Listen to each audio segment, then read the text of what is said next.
시편 2편은 1편과 더불어 전체 시편의 머릿말입니다. 시편 1편이 복 있는 한 사람으로 시작하여서 의인의 회중으로 끝나면서 메시아의 노래요 기도로서 시편의 성격을 잘 보여주었는데, 이 시편 2편은 메시아에 관한 내용이 처음부터 끝까지 이어집니다. 이런 시편 2편의 줄거리에서 분명히 드러날 겁니다. 이 시편은 크게 네 수로 나눠볼 수 있는데, 1절부터 3절까지, 그리고 4절부터 6절, 그리고 7절부터 9절, 그리고 10절부터 12절까지입니다. 이 시는 세상의 군왕과 관원들이 합세하여 거대한 반역을 꾸미는 장면으로 시작됩니다. 세상의 열방이 하늘의 하나님과 그분의 메시아를 대적합니다. 3절에 열방의 전쟁 구호, 선전 구호가 울려 퍼집니다. 우리가 그 맨 것을 끊고 그 결박을 벗어버리자. 온 세상이 거대한 군대를 이루어 하나님을 대적합니다마는 그들은 마침내 두 개의 길 앞에 서서 영원한 운명을 가름하는 하나님의 교훈을, 지혜를 들어야 합니다. 여호와를 경외하고 그의 아들 메시아에게 입맞추는 사람은 구원을 얻지만은 여전히 여호와를 거역하는 사람은 길에서 멸망할 것입니다. 여호와 하나님의 그 맨 것을 끊고자 하던 자들이 그분의 심판 앞에 서게 된 것은 여호와께서 메시아를 시온에 세워 그를 통하여 열방을 물리치신 까닭입니다.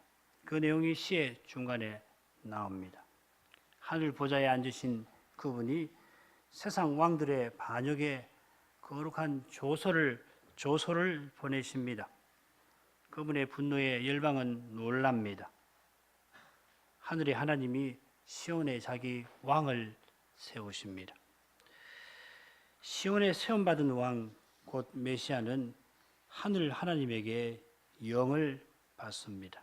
만왕의 왕이 자기 왕에게 칙령을 내립니다. 그 칙령의 내용이 7절부터 9절까지입니다. 시온의 왕은 하늘 하나님의 아들이 됩니다. 이 아들은 아버지이신 하나님에게 열방을 유업으로 받아 온 세상을 소유합니다. 하늘의 하나님에게 속한 열방에서 반란이 일어난 까닭에 시온의 왕은 하나님의 영을 받들어서 철장으로 질그릇 부수듯이 반란을 제압할 것입니다. 인류의 역사는 메시아가 열방의 반란을 제압하는 과정입니다. 성경은 그 거룩한 역사를 우리에게 보여줍니다. 그러나 누구든지 성경에서 메시아를 볼 수 있는 게 아니고, 마찬가지로 우리 현실에서 메시아의 통치를 맛볼 수 있는 것은 오직 믿음입니다. 믿음 없이는 열방의 구호만이 온 세상을 가득 채우는 것 같습니다. 철장으로 질그릇 부수듯 하시는 메시아의 통치는 보이지 않고 세상 왕들이 자기 세상을 견고히 구축하는 모습만 보일 것입니다. 그처럼 다윗 가문의 타락한 왕들은 놔두고서라도 위대한 다윗조차도 이 시에 등장하는 시온의 왕의 그 자신으로서는 견줄 수가 없을 겁니다. 그러나 다윗의 후손, 곧 유다의 사자가 위대한 전쟁에서 승리를 거두시고 이제 하나님의 뜻이 담긴 두루마리에서 그 인을 떼내십니다. 유다의 사자가 7 뿔을 가진 어린 양이시라는 바로 거기에 인류 역사가 전개되어 나갈 길이 정해져 있습니다. 이제 각달락의 교훈을 살펴보시죠. 1절부터 3절 다시 읽습니다. 어찌하여 열방이 분노하며 민족들이 허사를 경영하는고 세상의 군왕들이 나서며 관원들이 서로 꾀하여 여호와와 그 기름 받은 자를 대적하며 우리가 그 맨 것을 끊고 그 결박을 벗어버리자 하도다. 시인은 어찌하여, 이 시의 첫 마디가 어찌하여인데, 어찌하여 하며 온 세상에 일어나고 있는 일을 있을 수 없는 일이라고 밝힙니다. 사실 첫 단락에서 설명하는 그 일이 매일같이 온 세상에서 일어납니다마는 거룩한 시인의 눈에는 사람이 보고도 믿을 수 없는 그런 일입니다. 위로부터 내려오는 거룩한 빛이 아니면 이 세상에서 나고 자란 사람은 당연히 생각할 만한 일입니다. 언약 백성이라도 말씀에 붙어 있지 않으면 자기를 부인하지 아니하면 자기도 모르게 범할 수 있는 그런 일입니다. 그런 까닭에 있을 수 없는 일이 이 세상만 아니라 주님의 교회와 가정에도 일어나는 것이겠죠. 그 일이 뭡니까? 열방이 분노하고 민족들이 허사를 경영합니다. 여기 경영한다는 말이 시편 1편에도 나옵니다. 한 사람 의인은 2절이죠. 여호와의 율법을 주야로 읊조렸습니다. 여기서는 분노한 사자가 울부짖는 그런 이미지로 보입니다. 이 표현이 비둘기가 구구구 하면서 낮은 소리를 내는 그런 이미지를 갖기도 하고 화난 사자가 울부짖는 그런 이미지도 있습니다. 여기서는 후자가 적절해 보입니다. 분노를 표출하며 소리를 높이는데 그게 허망할 뿐입니다. 지축을 흔들리게 할 듯이 소리를 높입니다마는 아무것도 이루어지지 않습니다. 그 이유가 2절, 3절에 분명히 나옵니다마는 한낱 사람이라고 하는 것이 아무리 많이 모인다 한들 인생 자체는 넘어지는 담이고 흔들리는 울타리일 뿐입니다.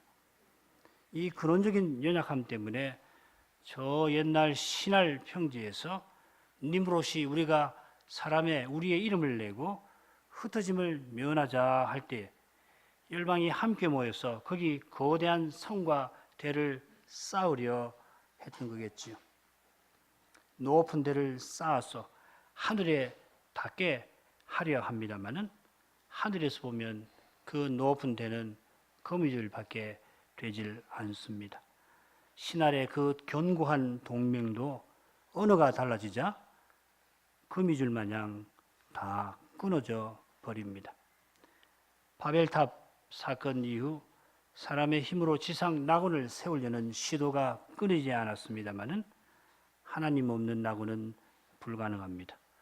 하나님을 떠난 인생은 하나님이 주신 그것으로, 그 선한 것으로 지옥을 만들 뿐입니다.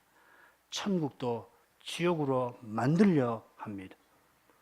사람이 나타나면 주님의 교회도 지옥처럼 바뀔 수 있습니다. 우리의 가정도 마찬가지입니다. 열방이 분노하며 소리를 높일지라도 아무것도 이루지 못하는데 그건 세상을 대표하는 군왕들과 관원들이 서로 꾀하여 여호와를 대적하기 때문입니다. 여호와를 대적하니까 사람의 힘과 생각을 드러내려 하였습니다. 사람의 힘과 꾀로 사람의 욕심을 이루려 하니까 여호와를 대적하는 것이기도 하겠죠. 사람은 본래 하나님을 향하여 살도록 지원받았습니다. 사람이 하나님을 대적하는 일이란 본래 있을 수 없는 그러한 일입니다. 지금 우리 눈에 매일같이 벌어지는 수많은 일이 본래는 있어서는 안 되는 일입니다. 우리가 하나님을 거슬러 행하는 것은 일상처럼 되었습니다마는 실은 낯선 일입니다.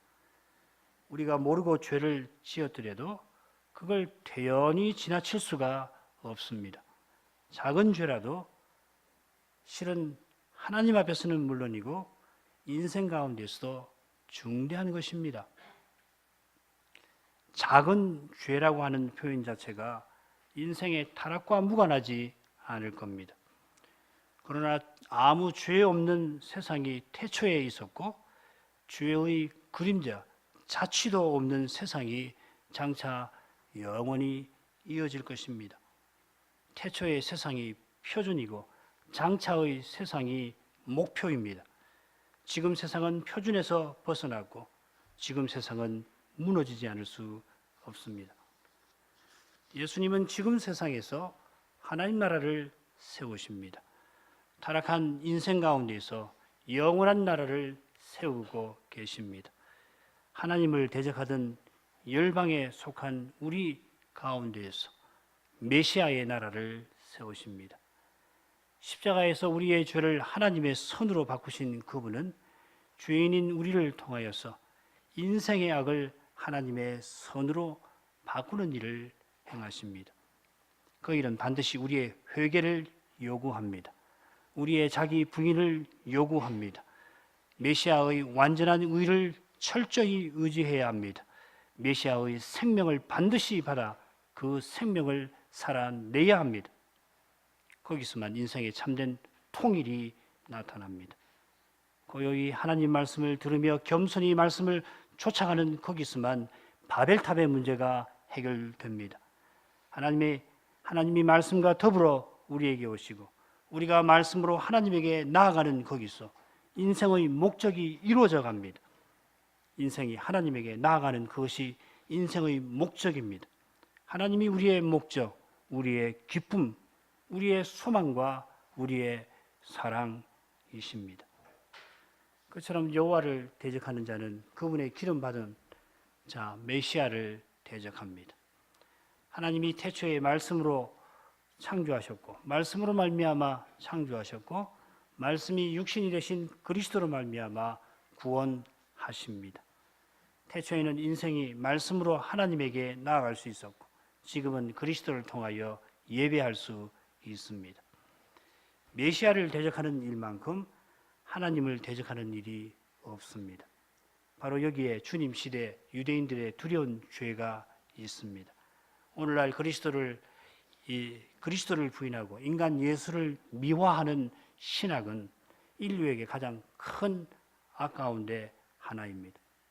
인간 예수를 사대 성인으로 고결한 도덕 교사로 혹은 이런저런 위대한 인물로 높인 만큼 예수 그리스도를 끌어내리는 것입니다. 하나님이 독생자를 아낌없이 내어주신 그 고귀한 사랑을 짓밟는 것입니다. 그런 까닭에 하나님과 메시아를 대적하는 이 열방의 구원은 거짓입니다. 우리가 그들의 맨 것을 끊고 그들의 결박을 벗어버리자. 우리말 번역도 좋습니다만 원문을 조금 살렸습니다. 세상의 열방은 세상을 창조하신 하나님이 열방의 유익을 위해서 세우신 아름다운 울타리를 무너뜨리려 합니다. 심지어 하나님이 메시아를 통해서 죄와 사망의 권세 아래 있는 세상을 구원하려고 세우신 그 복된 경계선을 허물려고 합니다. 하나님이 세우신 아름다운 울타리 안에서만 인생은 참된 자유를 누릴 수 있고 메시아를 통하여 세우신 그 복된 경계선 안에서 인생은 죄와 사망의 무서운 권세에서 벗어날 수 있습니다. 인생을 옥죄는 굴레와 인생을 노예로 삼는 속박이 아니라 인생을 보호하는 울타리와 죄인을 해방시키는 길을 하나님이 내신 것입니다. 그러므로 그들의 선전 구원은 심각한 거짓입니다. 그런 까닭에 이 세상은 깊은 어둠 가운데 있습니다. 인생은 어둠을 빛이라 말할 만큼 어둡습니다. 거짓을 진리라고 주장할 만큼 거짓됩니다. 우리 모두가 거짓말쟁이입니다. 그러나 하늘로부터 거룩한 빛을 보는 사람은 자기가 거짓말쟁이라고 고백하여 비로소 진리를 말합니다. 나는 거짓말쟁이라 하는 이 말은 죄인이 스스로 내놓을 수 없는 말입니다. 진리의 말씀을 듣는 사람만이, 진리의 영광을 본 사람만이 자기가 거짓 자체임을 인정할 수 있습니다. 그러니 사람이 진리를 수호하겠다 하는 이것이 얼마나 두려운 일일까요? 진리가 주인을 거짓에서 지켜줍니다.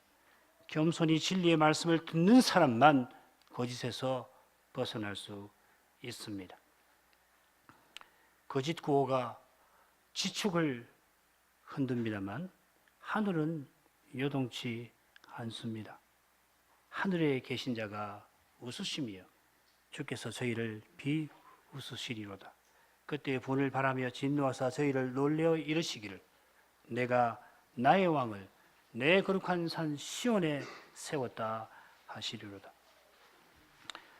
여호와 하나님을 하늘에 계신 자라 부릅니다. 하늘에 좌정하신 분이라 하는 뜻입니다. 하늘은 하나님이 그 보좌를 두신 영역입니다. 하나님이 발등상 삼은 곳이 땅입니다. 하나님의 통치가 하늘로부터 시작되어 땅에 미칩니다. 세상의 열왕과 관원들은 지금 반란을 일으키고 있습니다. 반란군이 온 세상을 흔들 듯 소리를 높일지라도 하늘 보좌는 전혀 요동하지 않습니다. 하늘에서 오히려 웃음소리가 들립니다. 비웃음입니다. 엉뚱한 일이 일어날 때 전혀 예상치 못하던 뜻밖의 일이 일어날 때 우리 입에서 웃음이 나오듯이 실로 어처구니 없는 일이 일어날 때는 비웃음이 나옵니다. 하룻강아지 법 무서운 줄 모른다는 속담도 있습니다만은 인생이 지금 비웃으시는 하나님의 심정을 도무지 헤아릴 길이 없습니다. 그만큼 열방의 반란은 조롱받을 만합니다. 사람이 그 힘과 꾀로 이루려고 하는 그 모든 것이 하나님께 거룩한 조롱을 받지 않을 수 없습니다. 게다가 언약 백성이 사람을 자랑한다면 하나님의 거룩한 시선에 어떻게 보일 것 같습니까? 우리가 하나님의 뜻을 말하면서 사람의 꾀를 이루려고 한다면 대체 무슨 일을 행하려 하는 것입니까? 그때 하나님이 분노 가운데 말씀하십니다. 번역을 좀 고쳤습니다. 그때 그분이 분노 가운데 그들에게 말씀하시고 진노 가운데 저희를 놀라실 것이라. 선전구호가 열방의 선전구호가 저 아래서 먼지처럼 펄펄 올라오는데 그 위에 폭포수가 내리 꽂히듯이 하나님의 말씀이 임합니다. 하나님이 말씀으로 대적하는 열방을 두렵게 만드십니다. 사람의 힘을 모아서 대적하는 그들을 말씀으로 놀라게 하십니다. 열방의 구원은 인간에게 연약한 우리에게는 위협적이지만은 결코 이루지를 못하고 하나님의 말씀은 결탄코 이루어져서 열방을 두렵게 합니다. 주님은 몸은 죽여도 영혼은 죽이지 못하는 사람을 두려워하지 말고 몸도 영혼도 지옥에 멸하실 수 있는 하나님을 두려워하라 하셨습니다. 게다가 열방의 이 구원은 역사의 강줄기에 많은 피가 흐르게 만들었습니다마는 하나님의 그 말씀은 그 죽음의 강줄기에 구원의 생수가 흐르게 만듭니다. 하늘에서 들리는 말씀은 내가 나의 왕을 내 거룩한 산 시온에 세웠다 합니다. 하나님은 그러나 내가 하십니다. 우리말에는 없지요. 그러나가 있습니다. 사람의 모든 주장에 하나님은 그러나 하십니다. 사람의 생각은 하나님의 생각과 얼마나 다르냐면 마치 땅이 하늘과 다른 것처럼 다릅니다. 사람의 생각이 아무리 그럴듯하더라도 하나님의 생각이 이루어집니다. 말씀하시는 그분이 내가 하면서 친히 그 원하는 대로 그 말씀하시는 대로 행하시기 가닥입니다. 열방의 반역에 한 왕을 세우시는 것이 우리 하나님이 원하시는 일이십니다. 이 한 왕을 통하여 세상 나라와 전혀 다른 하늘나라를 세워나가시는 것이 하나님이 이루시는 일입니다. 이 왕은 하나님이 하나님의 산에 친히 세운 왕입니다. 거룩한 산은 성전산입니다. 성전은 하늘 하나님이 거하시는 궁전입니다. 지상에 있는 하늘입니다. 하늘을 등진 지상을 위하여 하늘이 지상에 들어온 바로 그것이 시온산입니다. 동편을 향해서 시온산 성전 우편에 다윗의 궁이 있습니다. 성전 우편은 보좌 우편이고 보좌 우편은 부왕의 자리입니다. 하늘의 하나님이 성전을 세워 지상에 계셨듯이 인생 가운데 부왕의 지위에 세워서 그 원하시는 일을 이루려 하십니다. 그처럼 하나님은 진노하며 열왕을 두렵게 하실 때 자기 왕을 통하여 구원의 일을 이루십니다. 이것이 실로 놀라운 일입니다. 진노하시는 하나님은 사랑이십니다. 만왕의 왕은 반란을 제압하여 참된 평강을 가져오려 하십니다. 참된 평강은 반란이 완전히 진압된 후에 올 것입니다.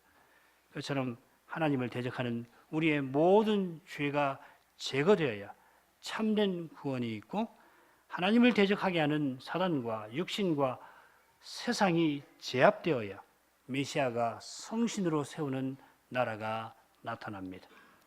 하나님은 사랑이신 까닭에 자기 백성의 죄도 미워하시고 우리의 교만과는 반드시 싸워 나가십니다.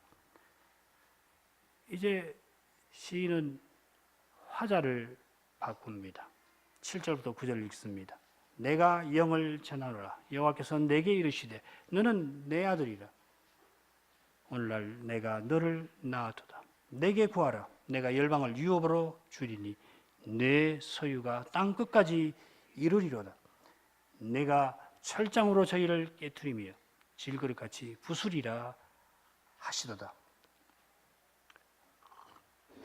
앞에서는 시인이 열방의 반역과 거기에 대한 하나님의 대응을 전하면서 3절과 6절에 열방의 선전 구호와 하나님의 말씀을 인용을 했는데 이제는 시온에 세움받은 왕을 화자로 등장시킵니다.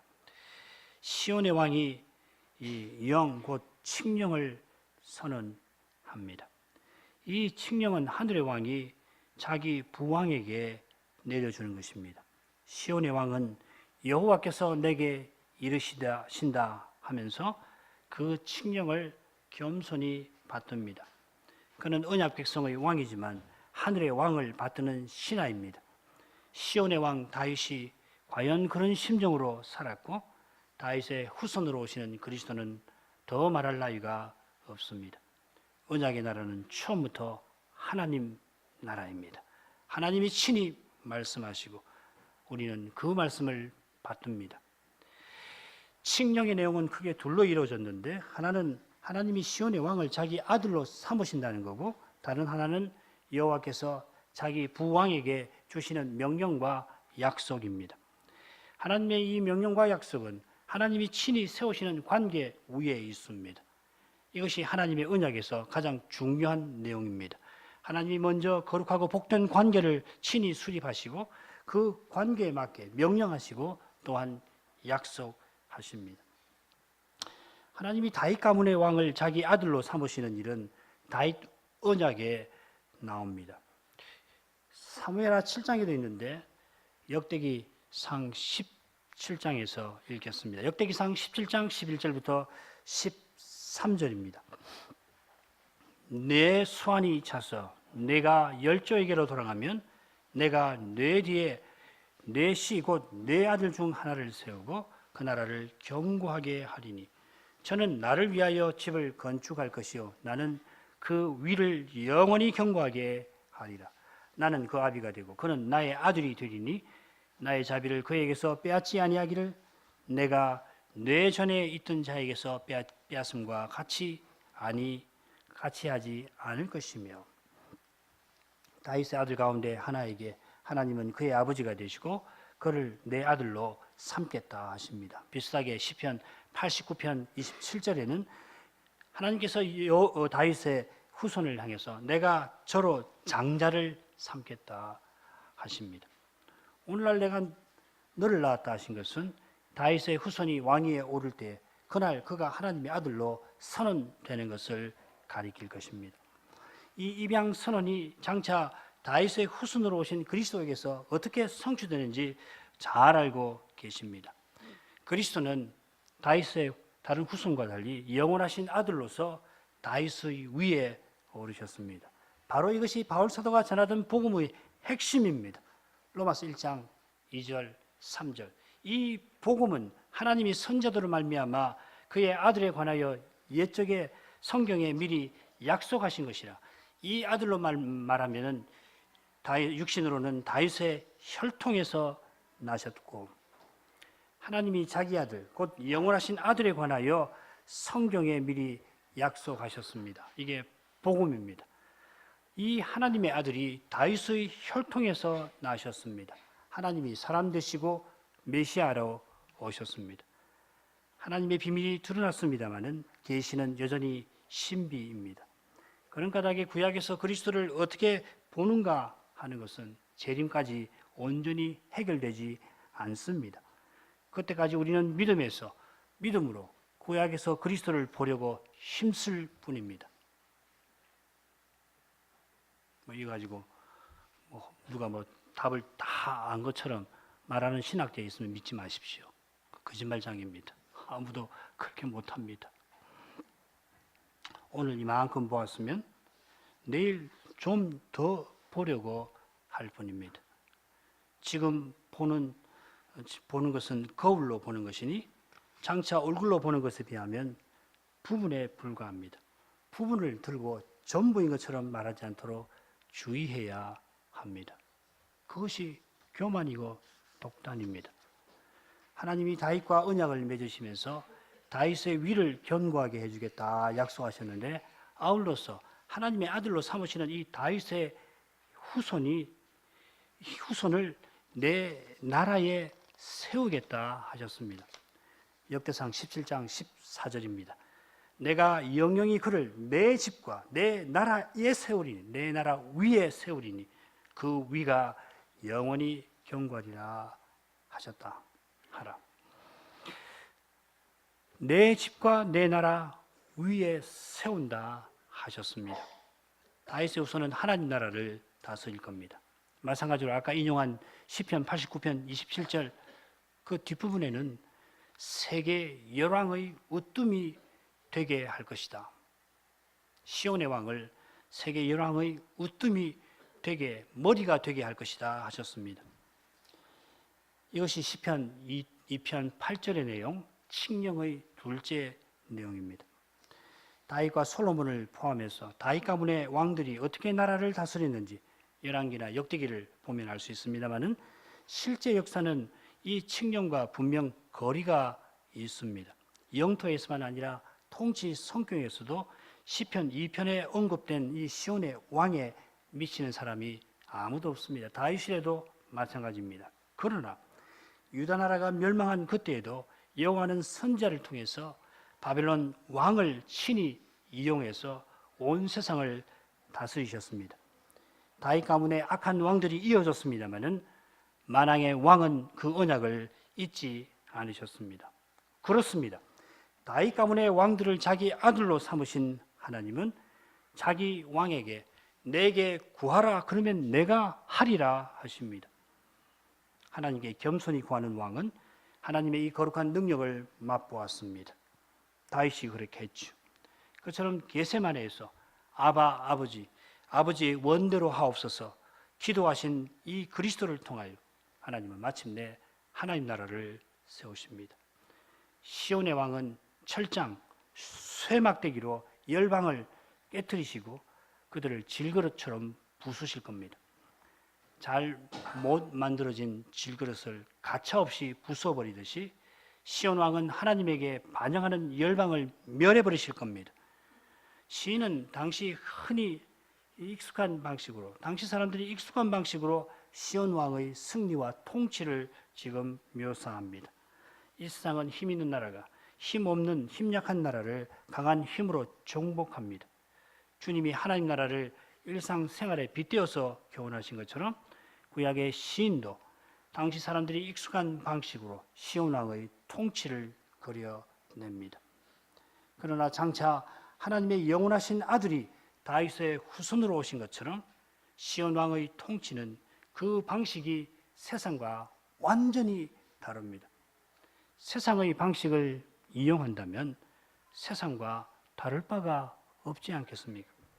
다니엘 2장에 나오는 느부갓네살의 이상을 한번 생각해 보십시오.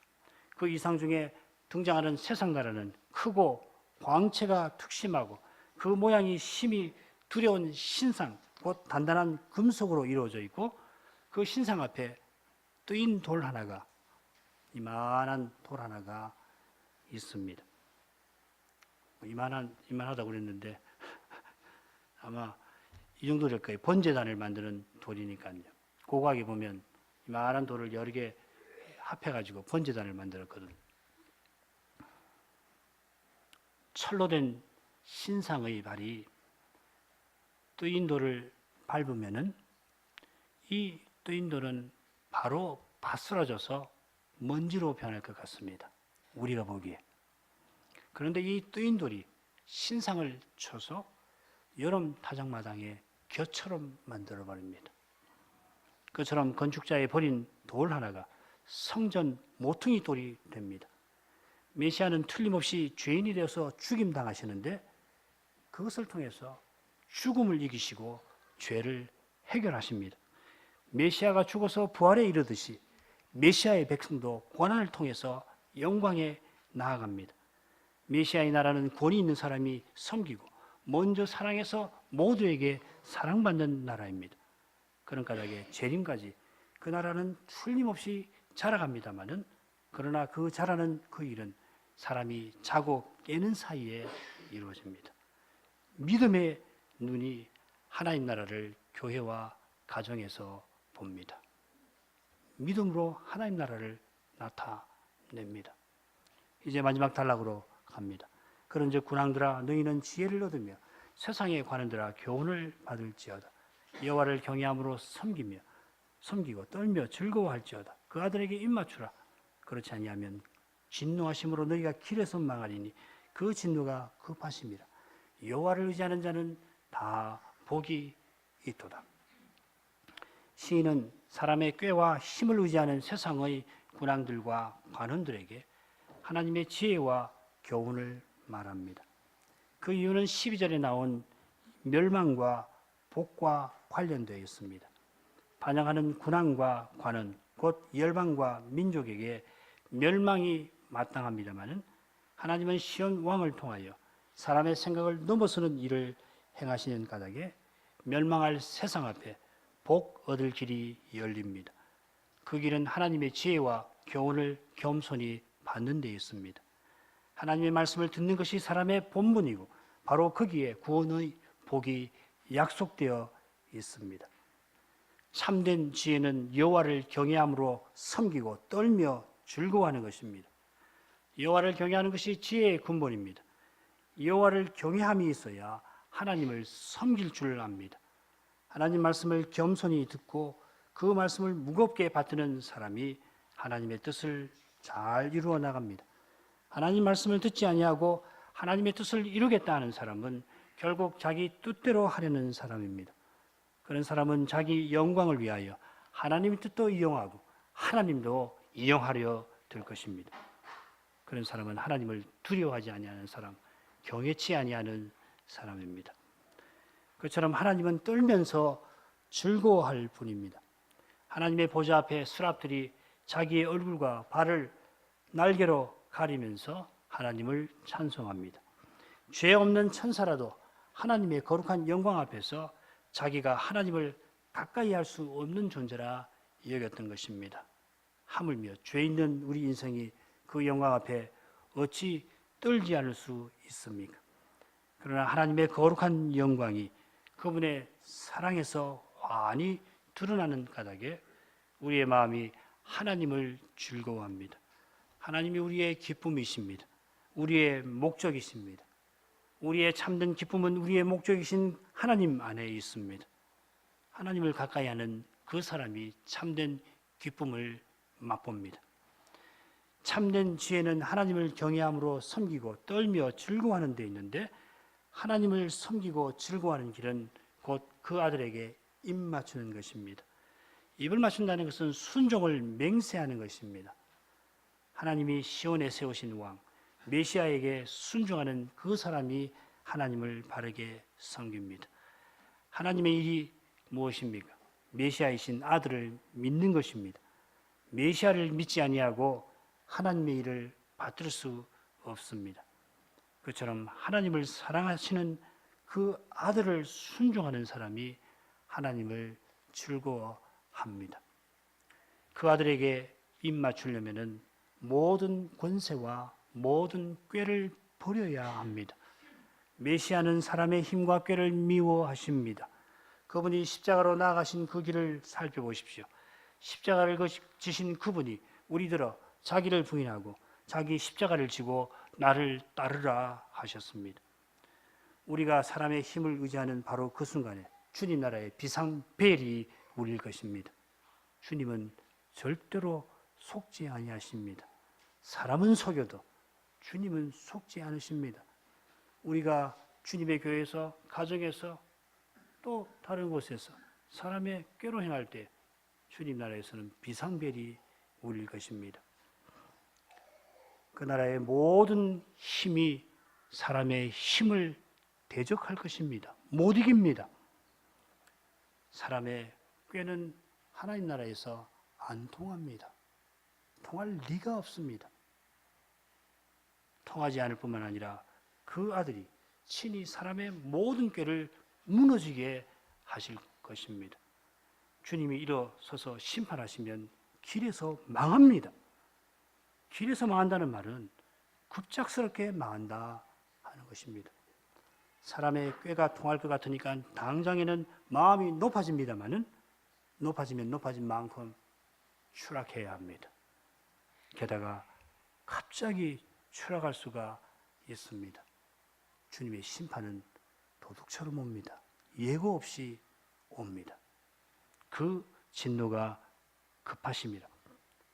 그러나 여호와를 의지하는 자는 다 복이 있습니다. 여호와를 의지한다고 잘 번역되었습니다마는 여호와께 피한다 하는 말입니다. 혹은 여호와를 피난처로 삼는다는 표현입니다. 시편에 자주 나오는 바로 그 표현입니다. 주님의 심판이 쏟아져 내리는 그때에도 여호와는, 주님은 우리의 피난처이십니다. 우리의 현실이 막다른 골목처럼 보이는 그때에도 우리 현실 위에 계시는 여호와는, 우리 주 예수님은 우리의 견고한 피난처이십니다. 기도하십시다. 거룩하신 하나님, 저희가 전에는 하나님을 대적하던 열방에 속한 자였고 이 세상을 대표하는 사람들과 더불어 하나님께 반역하였는데 이런 저에게 구원의 길을 내시며 하나님을 섬기며 즐거워하게 하시니 감사합니다. 어떻게 이런 일이 저희에게 일어났는지 저희로서는 다 알지 못합니다. 다만 분명히 아는 것은 하나님이 저희를 사랑하셔서 시온에 자기 왕을 세우셨고 마침내 하나님의 아들이 메시아로 오셔서 십자가를 져주신 사실입니다. 자기 죄도 제대로 볼 수 없는 저희가 예수께서 다윗의 후손으로 오시는 그 길을, 그 구약의 역사를 어찌 다 헤아릴 수 있습니까? 겸손히 하나님 말씀을 듣게 하시고 언제든지 말씀하시는 하나님께 피할 수 있기를 구합니다. 주님이 성신으로 저희를 보호하시고 인도해 주시기만을 구합니다. 사람의 꾀를 의지하는 어리석음에서 늘 건져주시고 아무리 불리할지라도 하나님의 생각을 좇게 하옵소서. 예수님의 이름으로 기도합니다. 아멘.